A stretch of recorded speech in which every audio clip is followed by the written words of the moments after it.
Para empezar, pues lo suyo sería que vosotros mismos os presentarais. Y si queréis, podemos empezar por el orden que habéis entrado, del final al principio. Te toca, Bernardo. Ok. Una breve Bueno, hola. explicación. Perfecto. Hola a todos, encantado de estar aquí. Muchas gracias por invitarme, Estefanía. Y hola a todos los espectadores y a compañeros de panel. Mi nombre es Bernardo Campillo, trabajo en Telefónica desde hace ya unos cuantos años, más de 20, y he pasado por muchas áreas, ¿no? Desde la mensajería multimedia hace muchísimos años, a consultoría tecnológica, plataformas, etcétera, y un montón de partes. Y últimamente, pues más enfocada a la parte de IoT, Big Data y cloud y ciberseguridad. Ahora mismo formo parte del departamento de estrategia de Telefónica Tech. Telefónica Tech es un integrador de servicios digitales de parte de Telefónica, 100% propiedad de Telefónica, donde agrupamos de una manera transversal y extremas. Transversal es lo que vemos en nuestra estrategia, perdón. Y luego, a nivel de soluciones, pues vemos extremo a extremo soluciones de IoT, Big Data combinadas con cloud y ciberseguridad. Pues Javier, te toca. Bueno, mi nombre es Javier Campelo, soy un responsable de Data e Inteligencia Artificial de Agility. Agility es una compañía de transformación digital, ayudando a las empresas a ir hacia una empresa data-driven por medio de data, analytics, inteligencia artificial, etcétera. Llevo 20 años más o menos en todo este mundo, en diferentes puestos, Santander, BBV, liderando toda esta práctica en Deloitte. Y después creé una startup que fue la que compró Agility y ahora estoy aquí. Guillén. Muchas gracias. Bueno, en primer lugar, agradecer, Estefanía, la invitación a esta mesa redonda.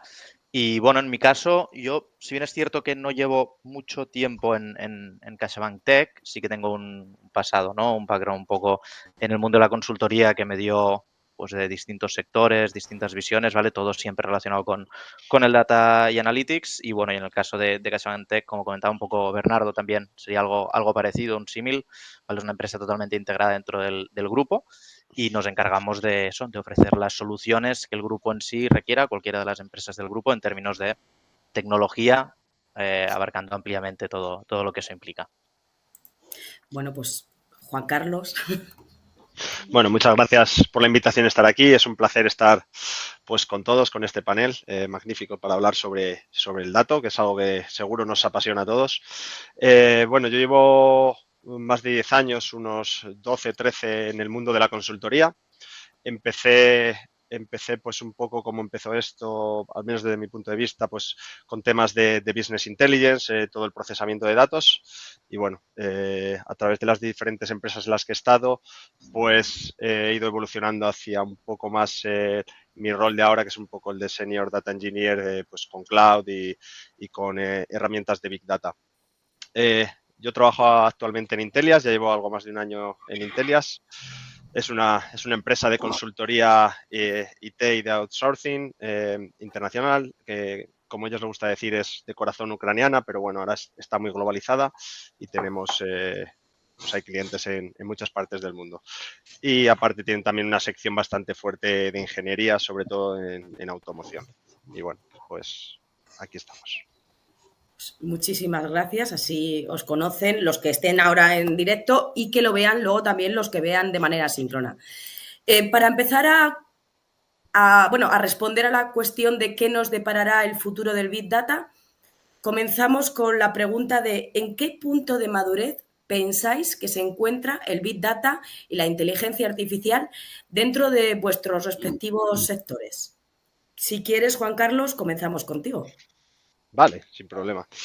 Bueno, pues yo creo que ahora mismo el tema del Big Data es un mundo que ya empieza a estar maduro, que ya lleva un tiempo desarrollándose en buena sintonía. Hace 6, 8 años un poco se intentaban hacer proyectos de Big Data solamente porque sonaba mucho el tema de Big Data y bueno, incluso se falló en muchos proyectos por este tema. Simplemente a cualquier proyecto se intentaba meter Big Data y aparte las tecnologías no ayudaban, pero ahora mismo creo que con la ayuda del cloud, pues todas las tecnologías que apoyan al Big Data se han simplificado o de alguna manera son mucho más accesibles para para todo el mundo y en especial para los desarrolladores, que ya no tienen que hacer pues instalaciones pesadas y es mucho más simple el poder empezar a trabajar con los datos. Y entonces creo que en ese punto el Big Data está bastante maduro ahora mismo. Sin embargo, la inteligencia artificial creo que está un poco también en ese boom del que hablaba hace 6-8 años con el Big Data. Y aunque se están logrando implementar algunos proyectos con éxito, creo que todavía ahora mismo se intenta aplicar la inteligencia artificial a todo y a veces sin una planificación o sin un objetivo concreto. Y creo que todavía le queda un poco para realmente que las empresas estén ahí en ese punto como está el Big Data. ¿Y tú, Guillén, qué opinas? Pues, o sea, estando muy completamente de acuerdo con lo que comenta Juan Carlos, sin querer repetirme, me gustaría un poco quizá individualizarlo, focalizarlo a lo que sería mi sector, ¿no? El sector bancario, porque al final la reflexión es un poco parecida. Cuando hablamos de Big Data e inteligencia artificial, son conceptos súper amplios que ya llevan un poco en nuestro, ¿no? Los vamos oyendo desde hace ya cierto tiempo. Entonces, hablar de un estado de madurez en global del Big Data y de la IA, creo que depende, ¿no? Decíamos al principio sí que quizá había más complejidad y era un poco más complicado todo, pero también, por otro lado, la IA es como muy incipiente. Entonces, en nuestro caso, quizá particularmente en el de CaixaBank, consideramos que quizá en términos de Big Data sí que pues, somos un grupo consolidado, ¿vale? Ya hemos hecho inversiones muy fuertes desde 2014 con un Data Lake corporativo y demás. Además, en términos de despliegue de modelos sí que se ha empezado a trabajar y ya hay soluciones implementadas pues para distintos usos, ¿no? Como puede ser riesgos o asistentes virtuales o análisis de documentos de forma masiva, pero, como comentaba Juan Carlos, constante evolución. Al final es frenético el ritmo a lo que esto evoluciona y, por lo tanto, pues ahora mismo nosotros nos vemos totalmente sumergidos en una apuesta por Google como proveedor clave y ahí pues hay que tener en cuenta muchas cosas y al final hacer un escenario también estratégico con mirada a largo plazo. Por lo tanto, si bien es cierto que, por concluir, la madurez del Big Data en sí, podríamos decir, es algo que se lleva trabajando desde hace unos años, pues hay flecos, ¿no? Hay ciertos matices que todavía están por experimentar y por descubrir, que al final es constante evolución esto. Javier, desde tu sector. Yo, como soy un poco cross, voy a empezar un poco hablando de una reflexión que hizo el CEO de Google, que dice que, por ejemplo, la IA va a ser un avance más importante que el fuego en la electricidad. Yo no sé si llegaría tanto, pero sí que creo que el impacto va a ser brutal en todo tipo de empresas, personas, clientes, etcétera. Yo creo que además está viendo como yo el Big Data lo considero como los cimientos que han permitido pues todo este auge de las inteligencias artificiales, de todo este progreso que estamos viendo en el mundo de modelos, datos, etcétera. ¿Sabes? Al final es las bases sobre las que se cimienta todo. Y ahora vamos a empezar a ver unos años donde va a haber muchísimos cambios y un desarrollo brutal. Yo creo que a nivel usuario la gente ya empieza a usarlo, ¿sabes? Sobre todo a nivel usuario y empresarial, de, oye, pues utilizo ChatGPT para ayudarme a escribir determinadas cosas, para consumir documentos, para buscar cosas, pero yo creo que a nivel empresarial está costando un poco más. Muchas empresas lo que están haciendo es poniendo un chat GPT de pago para que esté un poco más controlado todo y que no subas documentos confidenciales a sitios que no debes. Y yo creo que el salto va a darse ahora en los próximos meses, años, donde todo esto se vea como impacto muy bueno en los consumidores, donde puedas interaccionar con un banco, con una empresa, con lo que sea, por un chatbot que te entienda, que te den respuestas rápidas y a las empresas las va a acelerar muchísimo, quitando muchísima burocracia, etcétera. Bernardo, te lo pongo un poco complicado. ¿Qué crees? Ya, es que lo malo de estar aquí el último con esto... Bueno, luego va a ser de manera alterna. No vais a ver quién va a tocar. No, sin problema. Es que estaba viendo a Juan Carlos y a Guillem, incluso cosas que también ha hecho Javier, y ojo, es que son las cosas que yo respondería, ¿no? Es verdad que yo a veces a gente muy joven de mi empresa les cuento, cuando yo empecé hace 20 y pocos años en I+D, había un departamento que era minería de datos, que era un Excel de 600.000 filas, una cosa aberrante, ¿no?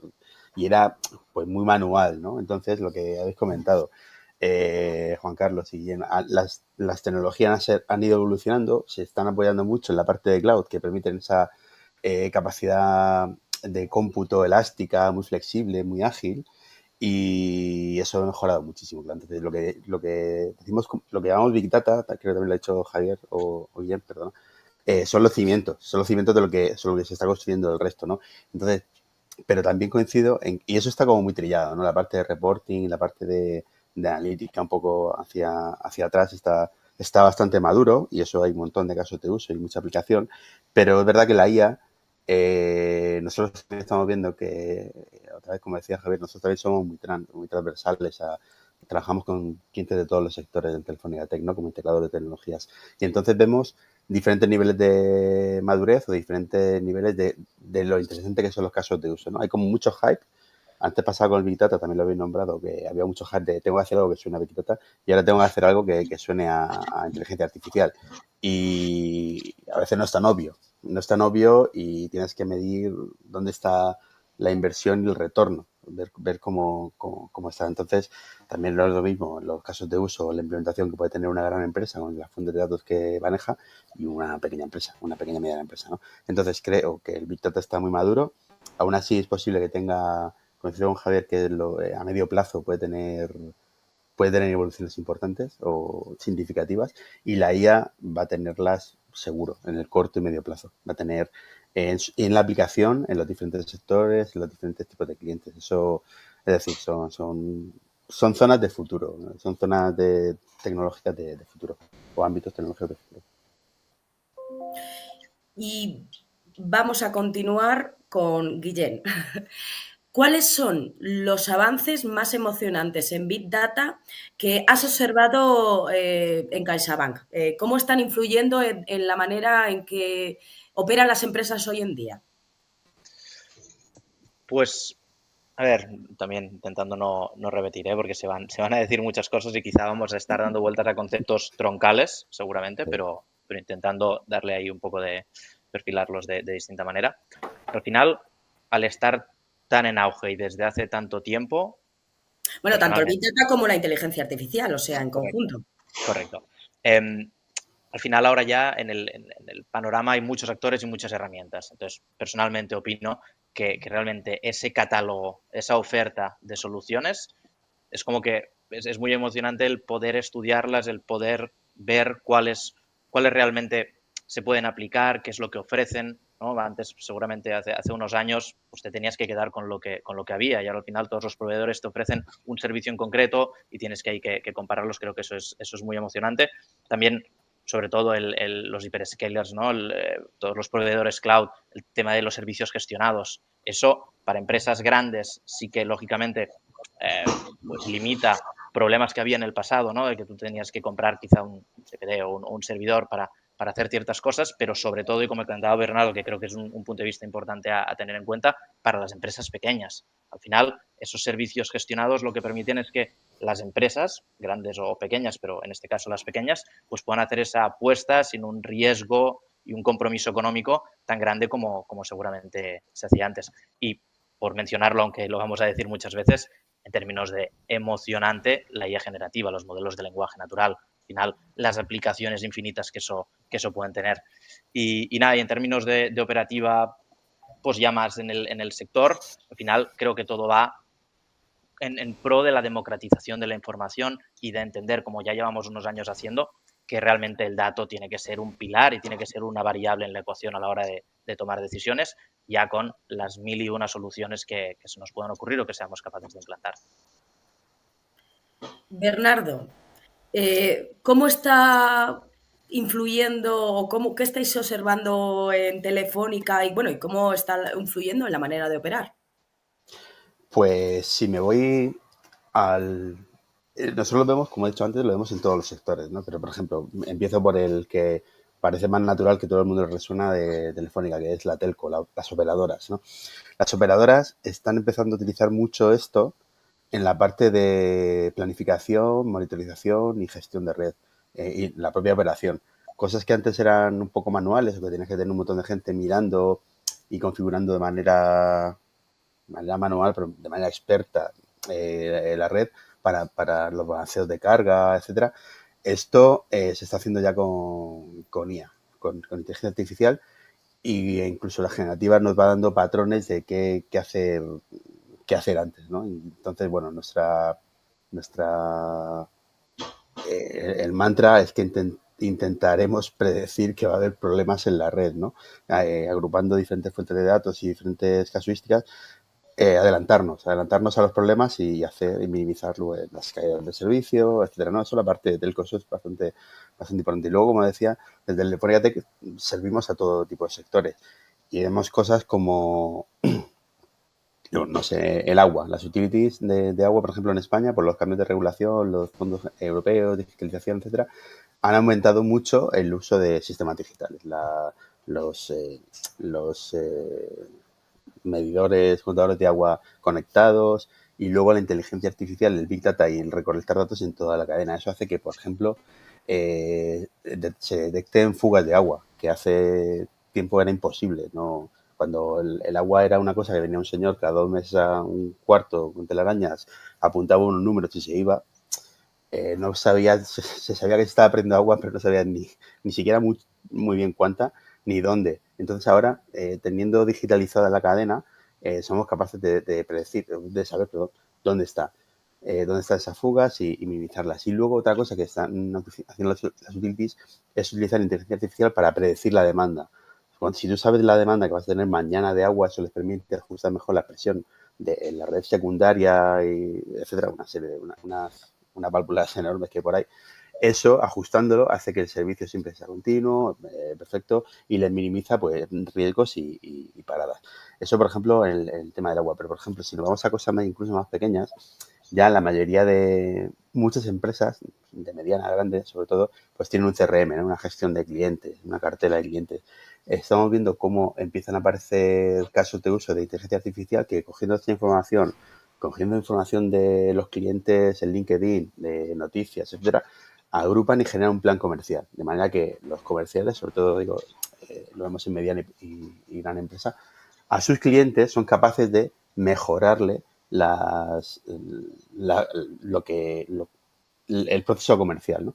Y es una cosa que utilizamos grandes empresas, pero que eso es sobre todo, en torno a B2B. O sea, empresas que venden a otras empresas mejoran esa capacidad, ese acercamiento, ¿no? Y también vemos mucho incluso también en pequeña empresa, la automatización y la hiperautomatización de procesos, utilizando inteligencia artificial para hacer mucho más rápida y mucho más eficiente procesos que antes, pues compras, incluso reclutamiento, etcétera, que antes era mucho más manual, ¿no? Entonces nosotros a nivel transversal vemos su aplicación cross en muchísimos sectores. ¿Y Juan Carlos, en vuestro sector? Bueno, pues yo en temas de consultoría, sobre todo sí que he visto o he tenido la oportunidad de trabajar últimamente en un sector que seguramente Guillén conocerá más, que es el tema de las fintech y el tema financiero. Y luego, por ejemplo, por poner un ejemplo en el que mi empresa ha sido pionera, pues leí un artículo interno de la empresa que también salió luego, pues por ejemplo, en el tema de la seguridad. Habían logrado incorporar un sistema con inteligencia artificial que iba colocado en una moto y permitía equilibrar la moto cuando la moto iba por ejemplo, en una curva, iba a tumbarse, iba a caer. Y lograban equilibrar y que la moto no se cayera de manera autónoma. Con lo cual, por ejemplo, es una aplicación, creo, en el tema de la seguridad que también puede ser muy interesante. De hecho, ya están por ahí los coches autónomos y demás. Y ya sin ser tema autónomo, los mismos coches que podemos conseguir ahora mismo ya tienen algunos de estos sistemas, por ejemplo, el de la frenada, que te ajuste la velocidad al de adelante. O sea, creo que el tema de seguridad es un campo también bastante importante. Como comentaba, por ejemplo, también en la moto, pues a lo mejor es más crítico precisamente el evitar una caída simplemente de manera autónoma por la moto. Con lo cual, esas aplicaciones son muy interesantes y cada vez se ven más en el mundo actual y en concreto pues en el mundo de la ingeniería. Javier, dime, ahora a ti. Voy a intentar tocar temas que no se hayan tocado. Yo creo que el tema de la productividad personal ¿sabes? De hecho, hay alguna frase por ahí de que es probable que una inteligencia no te quite tu trabajo, pero es probable que una persona que sepa usar inteligencia artificial sí que te la quite, ¿sabes? Entonces, yo creo que ahí sí que te permite ganar mucha productividad haciendo las cosas de otra forma, ¿sabes? Y invito a todo el mundo, técnicos y no técnicos, a utilizarla tanto para codificación, mails, enfocar problemas, research, etcétera. Y después, a nivel empresarial, nosotros estamos viendo mucho en dos aspectos. Uno, que es toda la comunicación con el cliente, ¿sabes? Por ejemplo, una empresa tenía, pues no sé si eran 200.000 pedidos por mail, pues automatizar todo eso. Oye, me piden este pedido y yo lo tengo que tramitar. Antes había un ejército de personas viendo, a ver qué me escribe, lo meto en el MP, hago un presupuesto, lo mando, tal cual. Pues todo eso se puede hacer prácticamente todo con IA de una forma mucho más sencilla. Incluso temas de fax, de preguntas frecuentes, etcétera. Y después otro punto que yo creo que es muy interesante también es esa base de conocimiento que tienen las empresas sobre cómo funcionan. Pues, por ejemplo, una fábrica. En una fábrica hay gurús que saben muy bien cómo funciona, hay incidencias que se abren, de cómo se resuelven. Nosotros, por ejemplo, hicimos una solución pionera con IA generativa para aprender de todo eso, de los miles de manuales también que tienen, y poder ayudar a los operarios a, oye, pues hay una máquina que se ha estropeado, ¿cómo tengo que hacer para compararla? ¿Cómo tengo que, en base al conocimiento anterior, qué compuestos necesito? Si necesito una persona o dos, si necesito EPI, si necesito alguna pieza o alguna maquinaria específica para compararla. Entonces, al final lo que haces mucho es democratizar ese conocimiento. Lo típico de, oye, pues llama a Pepito, que Pepito te puede decir cómo es. Y después otro ámbito donde yo creo que estamos trabajando también mucho es el mundo de los recursos humanos. A ver, por una parte, recursos humanos tiene un montón de información de, como quien dice, de texto. Oye, hago una entrevista, pues tomo mis notas. Hago una entrevista de salida, tomo mis notas. Hago una evaluación al desempeño, lo mismo. Hago un plan de desarrollo individual. Oye, pues toda esa información que me permita explotarla de una forma diferente. Por ejemplo, me acuerdo una empresa que nos llegó que además tenía 25.000 empleados y dijo, oye, en Brasil han hecho una encuesta a todos los empleados, 30.000 personas han respondido un montón de cosas y el director de Brasil, el director de recursos humanos, ha estado 2 meses atendiendo solo 2 horas a su trabajo y 6 horas leyéndose todas esas encuestas de clima. Dice, oye, ¿no podéis hacer algo? Oye, pues dices, utiliza la inteligencia artificial y me da los principales slides y después ya profundizo donde yo quiera. Oye, pues aquí dicen que hay malestar con jefes. A ver con qué jefes, con qué tal, con qué cual. Voy a ver comentarios concretos. Aquí yo creo que es un área también que tiene mucho potencial. Bueno, por lo que vemos, se puede utilizar en cualquier área, básicamente, tanto en cualquiera. Y por eso también os quería preguntar qué oportunidades y desafíos se presenta la combinación de todas las diferentes tecnologías y, por supuesto, no solo desafíos, sino también los riesgos. Juan Carlos. Pues en cuanto a las oportunidades, creo que precisamente en esta combinación sería la integración un poco de, no solo de las tecnologías, sino de las soluciones. Por poner un ejemplo, yo hace poco me he puesto placas solares, pues a lo mejor el combinar sensores de cuál es la orientación del sol o la inclinación del sol para que las placas se inclinen lo suficiente para producir más, que automáticamente según lo que estás produciendo en las placas se ponga la lavadora o se ponga la secadora o cosas así y que eso sea automatizado y de una forma pues muy integrada sin que tú tengas que estar conectando diferentes servicios que muchas veces pues es imposible porque cada cosa tiene su sistema, pues creo que es muy interesante y el tema de todas las tecnologías y que lleguen a integrarse de una manera fácil, no sé, que haya un tema de interfaces un poco estándar que logre estas conexiones sería muy interesante. Y luego, en cuanto a los riesgos de todas estas herramientas, pues precisamente es tener una maraña de herramientas. O sea, ahora mismo en el mercado tienes una gran cantidad de herramientas, una gran cantidad de bases de datos no SQL, una gran cantidad de servicios y a veces para las empresas es complicado decantarse porque muchas veces o cogen lo primero o depende cómo se lo hayan vendido y realmente luego no es lo que necesitan o simplemente porque es lo que más suena cuando no es no es precisamente lo que necesiten. Y esto va un poco también enlazado con lo que pasaba un poco antes con el Big Data, que es, había que hacer proyectos de Big Data porque simplemente sonaba Big Data y a lo mejor tenías que conectar 10 Excel y no, pues tú no necesitabas Big Data, necesitabas un proyecto de Business Intelligence y no hacía falta hacer algo de Big Data.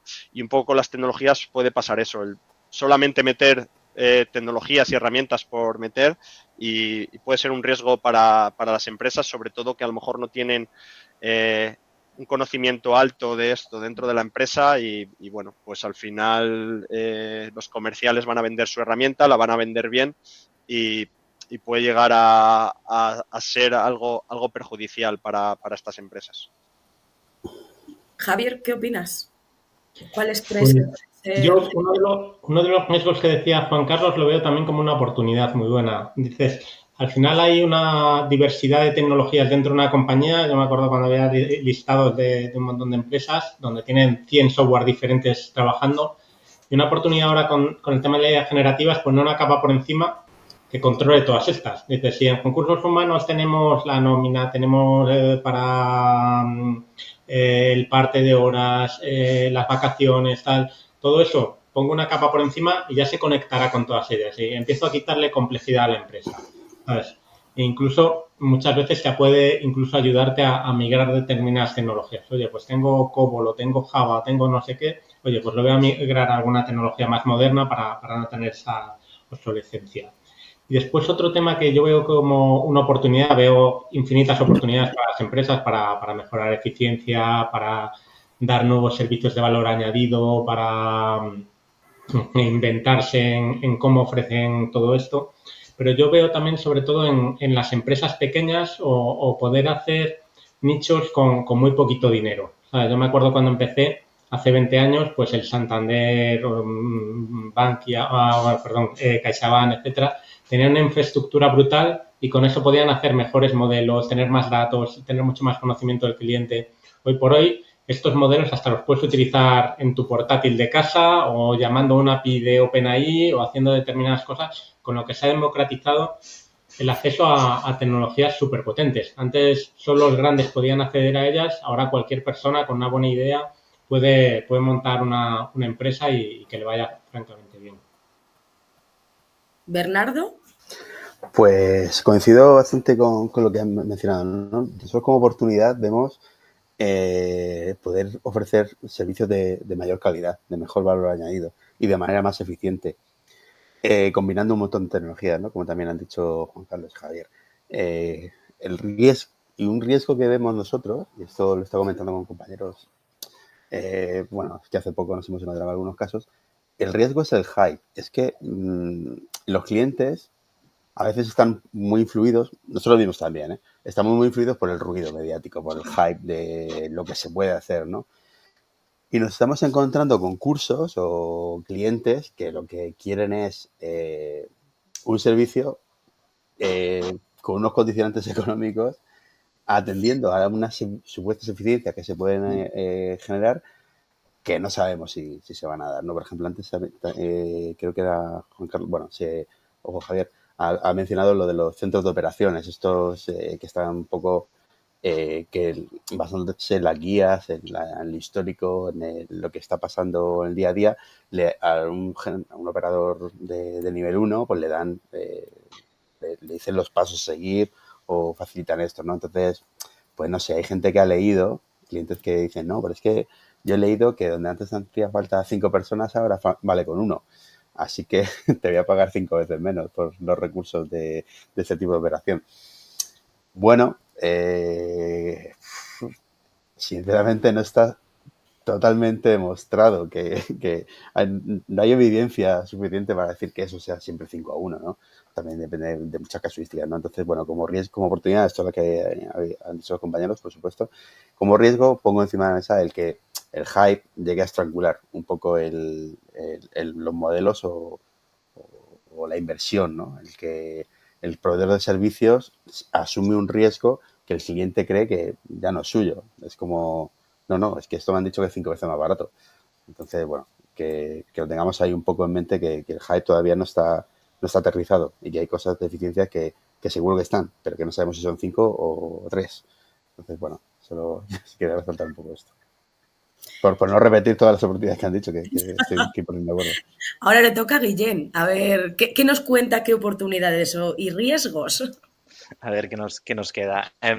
No, aprovecharé y comentaré un poco lo que se ha ido diciendo. O sea, yo creo que como oportunidad me ha gustado mucho y me gustaría enfatizar lo que comentaba Bernardo. Al final, la oportunidad es mejor, más calidad, mejorar los procesos, más eficiencia, más agilidad. Yo creo que eso es una gran oportunidad y la que se tiene que seguramente explotar más. También cuando hablamos de oportunidades, podríamos decir que es como son los desafíos, pero vistos de forma optimista, ¿no? Entonces, en ese sentido, al final tienes obligación también de mantenerte en el estado del arte. O sea, la velocidad a la que esto evoluciona hace que tengas, decíamos, un catálogo de opciones infinito y, además, como comentaba también Juan Carlos, el tema del conocimiento, ¿no? Requiere una formación continua. ¿Vale? Y eso es un desafío y a la vez también lo veo como un potencial riesgo. Se comentaba ayer también en la mesa redonda que ofrecíais, me gustó mucho la palabra, que era como, al final se van a necesitar todólogos, ¿no? Los full stack, o sea, tantas tecnologías, integración, decía Juan Carlos también, de tantas tecnologías, necesitas gente que sepa un poco de todo y eso al final es un riesgo porque es difícil. Entonces también quieres gente experta en cada uno de los campos.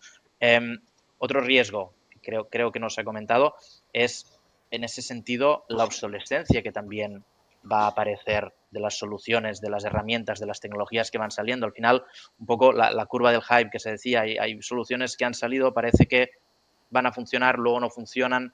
El vendor locking o el solution locking, ¿no? La atadura que tengas ese tipo de soluciones o de proveedores, pues puede ahí también hacer que las cosas pues, se compliquen o no sean todo lo robustas que debiese. Pero bueno, en general, todo lo dicho, completamente de acuerdo. Pues vamos a hablar de otro riesgo o no sobre la ética. ¿Cómo pueden las empresas, las instituciones asegurarse de que se está utilizando todos los datos de una manera responsable? Javier, te toca. Vale. Bueno, yo creo que aquí es importante ver qué se hace y para qué se hace, ¿sabes? Porque muchas veces hasta las intenciones de algunas empresas no son buenas, ¿sabes? Nosotros, por ejemplo, tenemos una herramienta de productividad para ver cómo trabajan las personas y ayudarles a trabajar mejor y ayudar a la empresa a ser más efectivo. Y nos han llegado hasta empresas diciendo, oye, pues necesito esto para echar a gente. Y dices, oye, pues no va con nosotros, ¿sabes? Después, es súper importante, sobre todo cuando hablamos de modelos, es importante todo el tema de qué datos se usan, cómo se usan y si las empresas están sesgadas o si los datos están sesgados, porque si no, al final la IA lo que hace es aprender de lo que le demos. Si le damos basura, pues va a aprender sobre basura y va a decir o tonterías o cosas que no deberían de ser. A ver, aquí es crucial la labor de un poco el data scientist para saber qué datos tiene que meter, qué datos no tiene que meter, si tiene que hacer algún tipo de atribuciones o de cambios en los datos para que no se sesguen los resultados. Por ejemplo, en temas de recursos humanos, por ejemplo, pasa mucho que no puedes meter el sexo hombre-mujer porque si no igual te sesga de evaluaciones, te sesga de contratación, te sesga de determinados aspectos, ¿sabes? Porque las empresas muchas veces lo hacen o, por ejemplo, si tiene una baja maternal, ya sabes que es mujer y entonces cuando después de las bajas maternales sus subidas salariales suelen ser menores. Oye, esto es España, no es la inteligencia artificial la que lo haga, es si le pasas esos datos, pues va a aprender sobre ello. Entonces es muy importante tener todo eso muy bien. Después también el tema del gobierno y la calidad del dato para que al final todas estas cosas aprendan sobre datos que son fiables, ¿sabes? Que sean homogéneos, que tengan todos una fiabilidad y una calidad buena. Hace poco estuvimos con un tema de auditoría de modelos, esto que empieza a meter Europa y todo esto, y la verdad fue además de un caso de recursos humanos, de fuga de talento, de una IA para aprender a saber qué personas tenían más probabilidades de irse, ¿sabes? Y la verdad aprobamos súper bien, ¿sabes? Quedaron encantados de cómo lo habíamos hecho y ahí había muchas posibilidades de tener sesgos de raza, de sexo, de perfiles, etcétera, y la verdad, haciendo las cosas bien, yo creo que no es un riesgo. Bernardo, ¿Qué riesgos piensas? Bueno, la parte de ética es como siempre muy delicada, ¿no? Y nosotros, estoy 100% de acuerdo con un montón de cosas que ha comentado Javier. Nosotros, por ejemplo, en Telefónica, desde hace ya varios años, ya como 5 o 6, nos autoimponíamos un uso ético de la IA, ¿no? Un uso tanto en nivel de desarrollo, de transparencia, etcétera, ¿no? Y aquí, bueno, pues cómo asegurarse que lo cumples, yo creo que es muy complicado, requiere pues mucho control. Javier ha dicho ejemplos muy buenos de es que las intenciones deben, a veces las intenciones de las personas que están detrás de esto no son siempre las más limpias, ¿no? Y entonces, bueno, pues puedes someterte a auditorías, puedes someterte a ciertos principios de gobernanza, etcétera, ¿no? Aquí nosotros también mencionamos muchas veces el Ley Data Act de la Unión Europea, ¿no? Eso que impone pues unos principios de transparencia, de, de visibilidad, de cómo, de la calidad del dato y el gobierno del mismo, de qué uso se le va a dar. El tener muy claro esto, ¿no? En la pirámide de niveles de riesgo, de los riesgos que son inaceptables, ¿no? Porque la calificación social de las personas, la vigilancia masiva de la población o cómo se intenta manipular ese comportamiento. Luego, pues hay otros riesgos, van bajando, ¿no? De la parte de alto riesgo, como la información de acceso a empleo, a educación, a servicios públicos, a componentes de seguridad de vehículos, ¿no? Que también es una parte muy importante, que empieza a ser cada vez más presente. Luego, pues unos riesgos más limitados, el saber que estás hablando, por ejemplo, con una inteligencia artificial, con un chatbot, el saber o intentar saber que imágenes se han generado con inteligencia artificial, si es un deepfake, etcétera. Y luego, bueno, pues el resto de usos pues son más llevaderos, ¿no? Pero bueno, como decía, intentar aplicarnos todos en la medida de la buena confianza y la buena intención, esos principios de transparencia, de calidad y de un uso ético y responsable.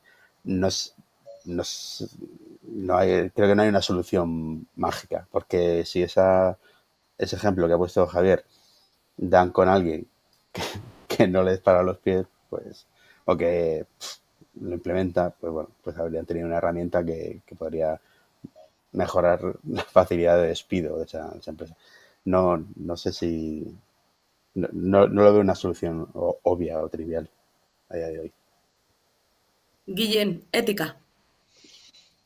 Pues muy en línea con lo que comentaba al final Bernardo. O sea, creo que una solución, ¿no? Así como decía el mágica, no la hay. Entonces creo que casi es más la intención desde el punto de vista bueno, el compromiso, lo que realmente puede hacer o puede asegurar en la mayor medida de lo posible, que realmente pues se utiliza la inteligencia artificial en este caso pues de forma ética. Al final, todo lo que se pueda enmarcar las soluciones, enmarcar el desarrollo, ¿no? Pues con frameworks de trabajo, LeOps, LMOps, todo lo que puedas hacer que tengas un organismo o alguna entidad dentro de la empresa, lógicamente esto, empresas de carácter pues seguramente más grandes que te puedas permitir tener un organismo. En CaixaBank, por ejemplo, tenemos la oficina de la IA responsable, que es realmente una oficina única y exclusivamente dedicada a velar por eso.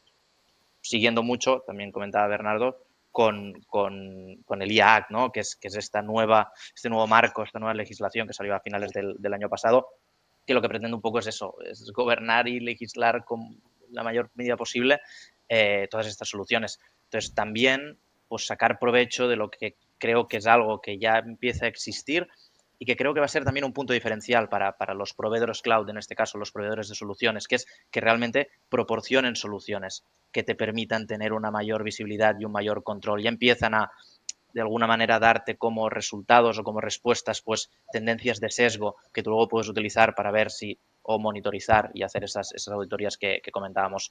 Pero sobre todo al final, y como decía, que la única manera de asegurarse es pues poniéndole esa intención y ese compromiso, es también girar un poco ¿no? este riesgo y decir, pese a que es un deber, lógicamente, convertirlo también en algo que tenga sentido invertir. Al final, no cumplirlo pues puede tener desde un impacto reputacional, puede afectar en términos legales a tu empresa, puede tener efectos en términos de privacidad. Por lo tanto, tener en cuenta todo eso ayuda, yo creo, a poner el foco ahí. Juan Carlos. Bueno, pues tampoco me queda mucho que decir, pero bueno, un poco en la línea esa es que la ética, pues tanto en lo profesional como en lo personal, pues o lo tienes o no lo tienes. Una empresa puede dedicarle muchos recursos a crear un código ético de la empresa, pero que personas por el medio de la organización no lo cumplan. Y en ese aspecto, pues o te aseguras de que haya un departamento, como decía Guillem, o alguien que un poco no persiga, pero esté un poco controlando esos aspectos, pues a lo mejor es difícil y pierdes la trazabilidad de lo que se está haciendo, sobre todo en empresas muy grandes donde hay cientos de proyectos y es complicado. Y bajando un poco el nivel, no tanto el IA, sino yendo a un poco el tema de Big Data, pues también un poco seguir los principios de data governance, de seguridad de los datos, de anonimización, pues también puede ser un cambio el precisamente seguir esas premisas para que más adelante en la cadena, en el uso de los datos, pues sea todo un poco más ético o un poco más siguiendo la ley en términos de protección de datos. Y luego, por poner un ejemplo, seguramente todos los datos y el uso de inteligencias que por ejemplo, puede hacer la CIA, pues seguramente no nos parezcan éticos, aunque tenga un objetivo un poco específico. Y habría una gran discusión en si eso es ético o no es ético. Entonces, seguramente ahí habría un montón de pasos que no son éticos a la vista de mucha gente. Y bueno, es un uso al final de los datos y de las inteligencias artificiales para determinados objetivos. Y bueno, entonces depende de la organización también el perseguirlo y en asegurarse de eso. Yo quiero lanzar una pregunta en el aire, a ver si alguien me la contesta, porque habéis hablado de la ley europea. ¿Creéis que habrá una ley mundial? Porque evidentemente vivimos en un mundo globalizado. Yo creo que tal como está el mundo de hoy va a ser difícil, ¿sabes? Porque yo creo que si la prueba Estados Unidos, China no lo va a hacer. Si lo hace China, Estados Unidos no va a estar de acuerdo, aunque digan el papel es blanco, ¿sabes? En plan de no van a estar de acuerdo por algún matiz. Con lo que no creo que veamos eso, ¿sabes? Y además países, por ejemplo, como China, llevan el tema de monitorizar personas, trabajar de cualquier forma para ganar en competitividad a lo bestia, ¿sabes? Entonces, cualquier tipo de barrera, limitación que le pongas, yo creo que nunca la van a admitir. Pero bueno, después a otros países tipo Europa, Estados Unidos, sí que podría haber una convergencia, no sé si la habrá, o que uno vayan bebiendo de otro para tratar de hacer algo un poco más común. Estoy con Javier, es que hay demasiados bloques muy enfrentados, ¿no? Y como él dice, y es que además uno de los riesgos que he mencionado, que es lo de la calificación social, crédito social, hace ya unos pocos años que se está haciendo en China de manera masiva. Entonces, bueno, decir que sería muy optimista decir que podrían dar marcha atrás a todo eso, pero no, yo tampoco lo veo. Lo veo muy, muy, muy, muy difícil. Sí que veo lo que dice Javier, una convergencia de Europa, países occidentales y más como Estados Unidos y los que tienen detrás de Estados Unidos, puede ser, o sea, es más sencillo. Pero siempre habrá varios bloques. Vale. Y luego aparte de la parte política, que evidentemente es el 90% seguramente de esos acuerdos, luego la visión que tienen las culturas, las diferentes culturas de todo eso. Por ejemplo, el tema de Facebook, cuando se trataban los datos de una determinada manera en Estados Unidos, pues ahora en Europa y en Estados Unidos se tratan los datos de una manera diferente. Entonces eso va a pasar también con la inteligencia artificial seguro, sí. El tema de la visión cultural. Y aquí solo aportar un apunte. Quiero recordar, no me quisiera equivocar, pero creo que efectivamente la IA Act, un poco al hilo de lo que todos comentabais, creo que había sido una de las normas o las leyes que más había costado de los últimos años, más tiempo había costado en aterrizar y en hacer que todas las partes estuviesen de acuerdo, y partiendo de la base, como decía Javier, que estábamos en Europa. Por lo tanto, en principio los criterios debían ser parecidos, pero quiero recordar que era de las que más se había tardado y había costado en acabar de consolidar y aterrizar. Porque además ahí hay un punto complementario que es lo que te puede perjudicar la productividad o determinadas cosas, no aprobar determinados aspectos. ¿Sabes? Que dices, oye, si aquí limitamos mucho más el tema de la IA, ¿sabes? Que en Estados Unidos, que en China, ellos pueden ir pasos por delante de nosotros. Pues, por ejemplo, en conducción autónoma se ve claramente o en otros aspectos. Que dices, oye, pues puede llegar a ser que cada vez en Europa seamos menos productivos porque no permitamos determinados aspectos. No quiere decir que haya que tener libertinaje. Y luego también que la tecnología a veces, bueno, a veces no, normalmente avanza mucho más rápido que la ley, con lo cual la ley que haces ahora igual en 2 años está totalmente obsoleta y llegar a esos acuerdos pues suele ser muy costoso en recursos y en tiempo. Sí. Perfecto. Bueno, veremos qué pasa dentro de unos muchos años. Y por terminar, ¿qué consejo le daríais para las empresas que están, bueno, porque habéis hablado algunos de pequeñas empresas, etcétera, para las empresas que están comenzando a integrar Big Data en sus operaciones? Y bueno, ¿y cuáles son los errores comunes a evitar y las mejores prácticas que pueden tener al seguir, al realizar? Comenzamos, yo creo que ya habéis empezado todos los primeros una vez. Guillén, por ejemplo. Pues, a ver, en términos de, o sea, consejos tampoco quisiera yo aquí dar consejos a nadie, ¿no? Pero sí, errores a evitar o conceptos a tener en cuenta. O sea, yo creo que depende, pero creo que es diferente, ¿eh? O sea, hay que hacer un análisis distinto entre si hablamos de empresas con una capacidad grande de inversión que pymes. Entonces, yo quizá hablaré más de lo que sería una empresa grande. O sea, sobre todo tener, y ha salido ya el término y no había salido hasta ahora y me había sorprendido, que era el término de gobierno. ¿Vale? Gobierno del dato. Es quizá a veces el gran olvidado y creo que es crucial y sobre todo al principio.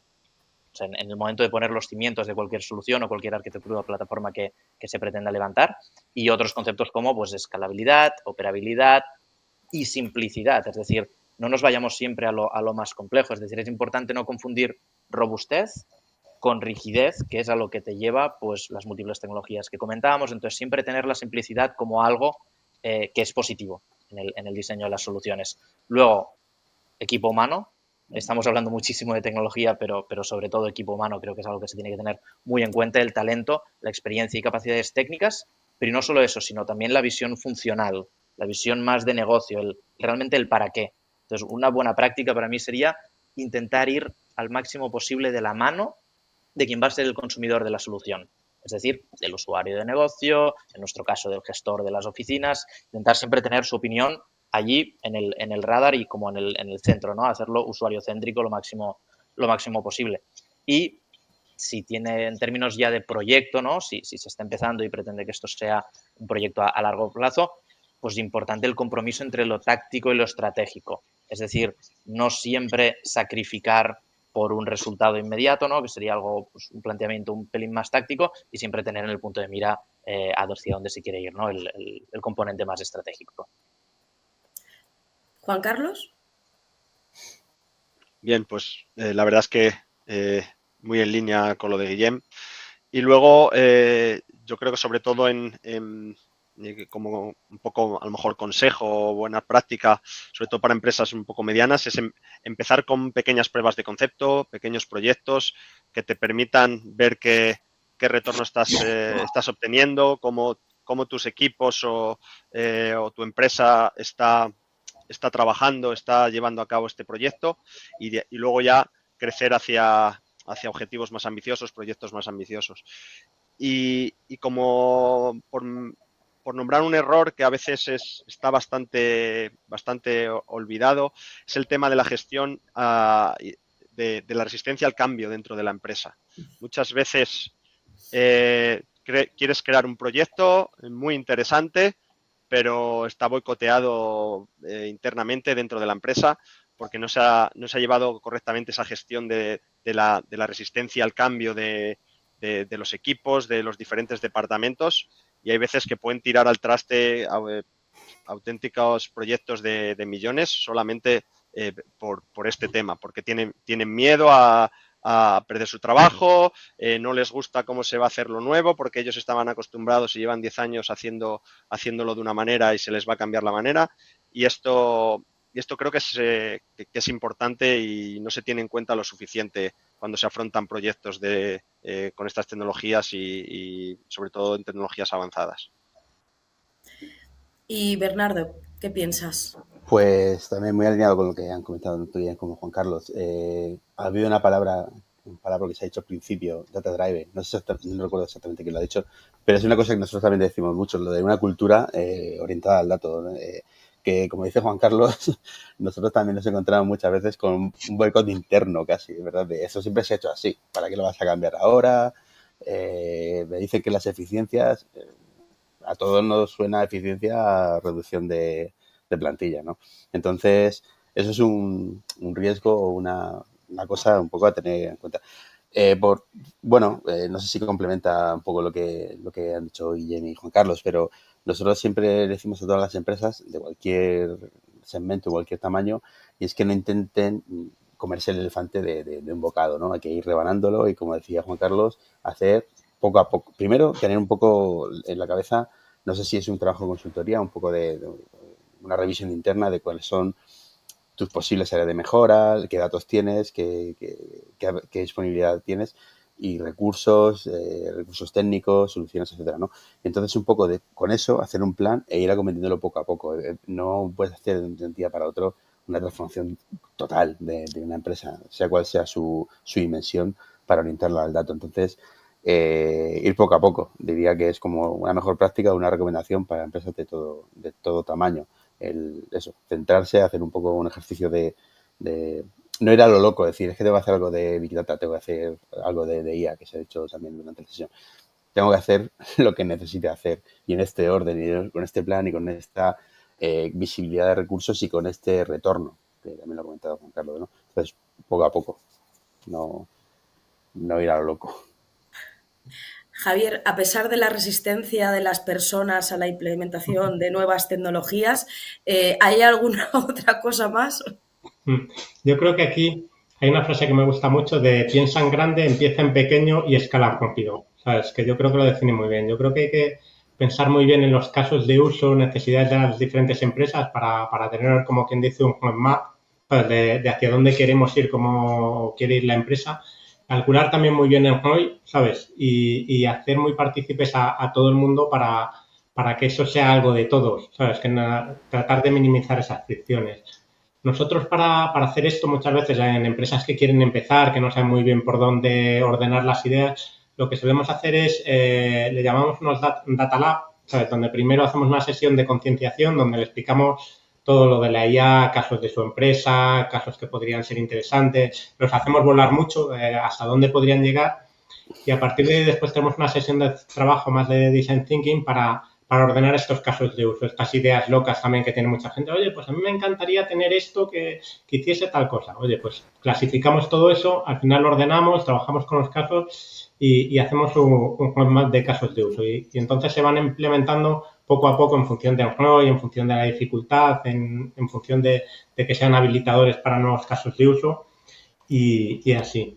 Y después yo creo que un fallo que están cometiendo algunas empresas es hacer un poco Juan Palomo, yo me lo guiso, yo me lo como. ¿Sabes? Empresas que nunca han hecho nada de IA y se ponen, pues como he visto un manual, un tutorial, hemos fichado a alguien que es muy friki en estos temas, se ponen a hacerlo ellos. Me acuerdo una gran empresa, además del sector farma, que estamos regulados, y nos dijeron, oye, pues vamos a sacar dentro de 3 semanas un chatbot para empleados basado en IA generativa.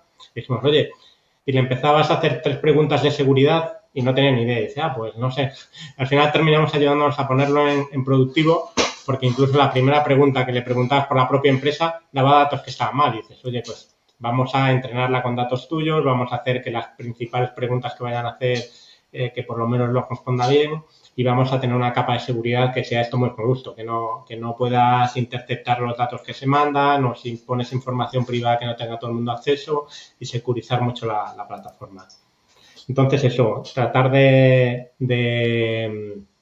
hacer estos proyectos muy pensados en caso de uso, tratar de volar lo más alto posible, de pensar en cómo puede ser la empresa del mañana que quiero tener, ¿sabes? Y tratar de ir poco a poco yendo hacia ese camino, empezando con pequeñas pruebas de concepto y después ir escalando la solución.